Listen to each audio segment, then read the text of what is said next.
Western Visayas Transport Cooperative hindi mag-upod sa patigayunon nga 3-day transport strike umpisa sa Lunes. Apang No to PUV Phase-Out Coalition nagpahayag nga yara sa 90% sang ilang mga miyembro ang magaupod sa untat biyahe.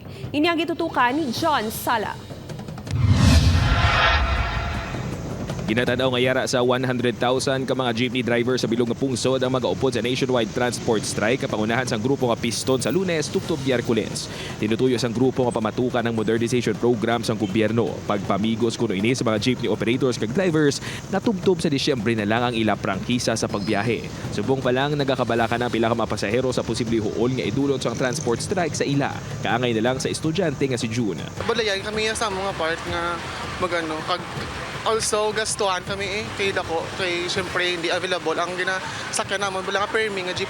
Apang sunod sa Western Visayas Transport Cooperative, wala sa mga driver o kon operator sa idalom sa ilang kooperatiba nga magaupod sa strike gani wala sang dapat kabalakan ang riding public.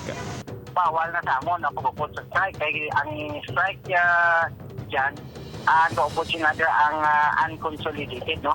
Apang sunod sa grupo nga No to PUV Phase-Out Coalition yara sa 90% sa masobra 2,000 ka mga nagabiyay nga unit sang jeep sa ilang grupo sa rehiyon ang magaupod sa strike. Parigid kami panindugan, nagaupod gid kami sa transport strike kay panawagan ni Sir Moody Floranda sang Piston sa Lunes, Martes kag Miyerkules nga adlaw. Kung i-phase out lang nila ang isa lang gid nakon ka salakyan, ano na lang ang akon nga pangabuhian kag isagod sa ila kung ina nga mga bagay iporsigigid sa aton nga gobyerno. Kaya halos daw pamigos gid niya hindi giniya makatarungan.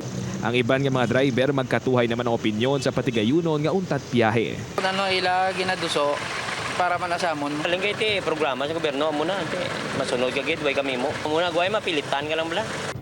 Una naging pahayag sang Bacolod Alliance for Commuters, Operators and Drivers Inc. o kon Bacod INC nga magaupod sila sa untat biyahe sa Lunes. Upod kay Hans Disierto, John Sala. 1 Western Visayas.